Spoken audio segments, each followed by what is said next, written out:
बेटा आज का हमारा टॉपिक है minutes of annual general meeting. Annual general meeting क्या होती है? एनुअल जनरल मीटिंग एक ऐसी मीटिंग है जो डायरेक्टर और मेंबर्स यानी कि शेयर होल्डर्स दोनों की एक साथ मीटिंग होती है और ये एक ऐसी अपॉर्चुनिटी होती है। इस मीटिंग को रखने का ऑब्जेक्टिव ये होता है कि हम शेयर होल्डर्स को या मेंबर्स को एक अपॉर्चुनिटी प्रोवाइड कर सकें, एक प्लेटफॉर्म उनको दे पाएं सो दैट कि मेंबर्स या शेयर होल्डर कंपनी के बिजनेसेस को एनुअली डिस्कस कर पाएं और समझ पाए कि एक्चुअल में कंपनी के अंदर में क्या बातें चल रही हैं, राइट? क्या बिजनेसेस कंपनी में चल रहे हैं। तो ये एक ऐसी मीटिंग है जो शेयर होल्डर्स की होती है। वहां पर डायरेक्टर्स भी प्रेजेंट होते हैं, राइट? डायरेक्टर्स हैं, ऑडिटर्स हैं, चेयरपर्सन हैं, ये सभी लोग यहां पर प्रेजेंट होते हैं। अब यहां एक नया वर्ड आया, मिनट्स।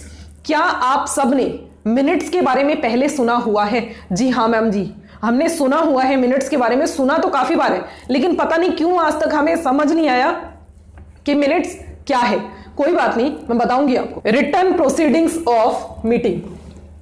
बच्चे, मिनट्स का मतलब होता है जब आप मीटिंग की एक एक बात को रिटर्न में डाल देते हैं, यानी कि मीटिंग की प्रोसीडिंग्स को जब आप रिटर्न कर लेते हैं, that is known as minutes. तो यहां पर मिनट्स किसके बनने जा रहे हैं आज की क्लास में? Minutes of annual general meeting. Annual general meeting मतलब meeting of shareholder. General body meeting होती है, meeting of shareholders with board of directors of company. तो आप यहां लिख लीजिए, शेयर होल्डर को हम मेंबर भी बोलते हैं बेटा, मेंबर्स विद डायरेक्टर्स।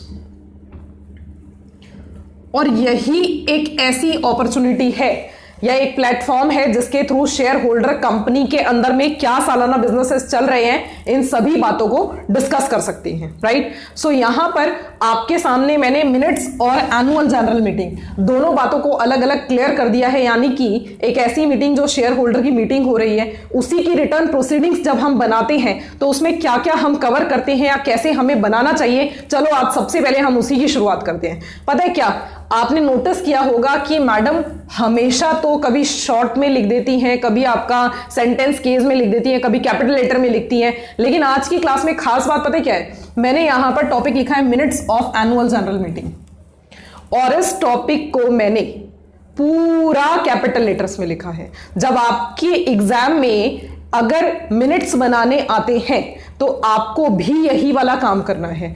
आप भी याद से minutes of annual general meeting capital letter में ही लिखेंगे। कैपिटल लेटर के अलावा आप शॉर्ट लेटर में बिल्कुल भी नहीं लिखेंगे, उसको स्मॉल लेटर में बिल्कुल नहीं लिखना बेटा, ये काम नहीं करना आपको, है ना? अब जैसे ये आपका खत्म हुआ, टाइटल आपका खत्म हुआ minutes of annual general meeting. Next आपको क्या शुरुआत करनी है? मिनट्स। मिनट्स साथ साथ आप नोट करते रहेंगे। मिनट्स ऑफ द, ये देखो ना, पूरा जो आपका स्टार्टिंग का पैराग्राफ है वो पूरा कैपिटल लेटर के अंदर लिखा हुआ है। एक एक वर्ड कैपिटल लेटर में लिखा है। सिंगल वर्ड ऐसा नहीं है जो स्मॉल लेटर में या शॉर्ट सेंटेंस में आपका लिखा हो, शॉर्ट लेटर में लिखा हो, राइट? पूरा का पूरा आपका ये वाला पैराग्राफ आपका कैपिटल लेटर में लिखा है। तो एग्जाम में आपके में भी आता है, तो यहां आपको पूरा पूरा ध्यान देना है कि टाइटल आपका कैपिटल लेटर में हो, उसके नीचे वाला जो फर्स्ट पैराग्राफ होगा वो भी पूरा कैपिटल लेटर में जाएगा। अब उसमें क्या लिखना है देखिएगा जरा, मिनट्स ऑफ द 20 सेकेंड। पता है मैंने यहां 20 सेकेंड क्यों लिखा है?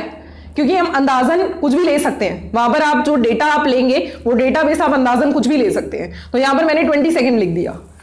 Minutes of 20 second annual general meeting, यानी मेरी कंपनी की 22वीं एनुअल जनरल मीटिंग जो कि हुई थी of the shareholders. Share annual general meeting किसकी होती है? शेयर होल्डर्स की, as I already told you. Annual general meeting of the shareholder of Bhavna limited.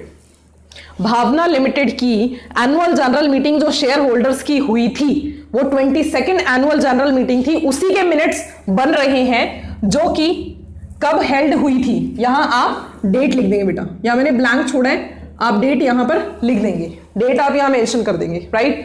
जो हेल्ड हुई थी सो एंड सो डेट पे एट द रजिस्टर्ड ऑफिस, जहां मेरी कंपनी का रजिस्टर्ड ऑफिस सिचुएटेड होता है। मेरी कंपनी की रजिस्टर्ड ऑफिस अगर मुंबई में सिचुएटेड है तो मुझे जहां मेरा रजिस्टर्ड ऑफिस सिचुएटेड है with in that state annual general meeting convene करनी होती है। मतलब एजीएम कहां कन्वीन होगी? जहां कंपनी का रजिस्टर्ड ऑफिस होगा, उसी स्टेट के अंदर अंदर कन्वीन होनी चाहिए, राइट। तो यहां पर मेरी कंपनी का जहां भी रजिस्टर्ड ऑफिस सिचुएटेड होगा वहां पर मैं क्या कर दूंगी? अपनी एजीएम कन्वीन करवा दूंगी। तो कन्वीन करना यानी कंडक्ट करना। मैं एक वर्ड बोल रही हूं, कन्वीन। कन्वीन का मतलब होता है कंडक्ट करना या फिर मीटिंग को हेल्ड करवाना, right. At the registered office of the company at, यहां पर बेटा आप प्लेस लिखेंगे, मतलब कौन सी जगह पर आपकी कंपनी की मीटिंग हो रही है। यहां आप रजिस्टर्ड ऑफिस पे अगर रख रहे हैं तो रजिस्टर्ड ऑफिस का भी एड्रेस आप डाल सकते हैं। प्लेस एट टाइम, मतलब यहां आप प्लेस लिखेंगे, रजिस्टर्ड ऑफिस का एड्रेस जो है वो लिख सकते हैं, या other than registered office with in the state अगर आप कर रहे हैं, मतलब जहां आपका रजिस्टर्ड ऑफिस सिचुएटेड है, जैसे मुंबई में सिचुएटेड है, लेकिन मुंबई में अपने रजिस्टर्ड ऑफिस में ना रखकर आप किसी होटल में रख रहे हैं या किसी और प्लेस पर किसी ऑडिटोरियम में रख रहे हैं, तो वहां का एड्रेस यहां आएगा, साथ ही साथ टाइम भी आ जाएगा। तो यहां आपको टाइम लिखना है, राइट। ये मैंने जानबूझकर ब्लैंक छोड़ा है सो दैट कि मैं आपको बता पाऊं क्या क्या आपको ध्यान देना है। क्लियर है बेटा? तो 3 इंफॉर्मेशन आपको यहां पर, 4 इंफॉर्मेशन आपको इंपॉर्टेंटली देनी है। फर्स्ट, कौन सी एनुअल जनरल मीटिंग है और डेट क्या है। कंपनी तो ऑब्वियसली आपको याद रहेगी कि कंपनी की ही एजीएम है, तो कंपनी का नाम मेंशन करना इंपॉर्टेंट है। तो यहां पर आपको क्या लिखना है? सबसे पहले कौन सी एजीएम है, नंबर, देन डेट, साथ ही साथ प्लेस और टाइम, राइट। अब नेक्स्ट क्या करना है? अब यहां खत्म हो गया, कंप्लीट है ना। इसके बाद में आपको करना है प्रेजेंट। कौन कौन लोग मीटिंग के अंदर प्रेजेंट थे ये नहीं बताओगे क्या? बताना पड़ेगा ना। अब आपको क्या शुरू करना है? अब आपको यहां से शुरुआत करनी है कि chairman of meeting. Chairman of meeting, सबसे पहले तो मीटिंग के जो चेयरमैन है, ये जरूरी नहीं है कि जो कंपनी के चेयरमैन है वही मीटिंग के भी चेयरमैन हो। समटाइम्स ऐसा होता है कि कंपनी का चेयरमैन है ही नहीं, या आए हैं तो वो मीटिंग को चेयर करना नहीं चाहते। तो अगर ऐसा कुछ है तो यहां पर आप किसी और के लिए भी प्रपोजल रख सकते हैं मीटिंग में कि जो प्रेजेंट लोग हैं उनमें से किसी एक को चेयरमैन इलेक्ट कर लिया जाए वोटिंग के थ्रू। और वोटिंग अगर पास हो गया, प्रपोजल पास हो गया, तो जिस पर्सन के लिए प्रपोजल रखा गया था उसको उसी पर्टिकुलर मीटिंग के लिए चेयरमैन मान लिया जाएगा। कंपनी का चेयरमैन नहीं बन जाएगा वो, राइट।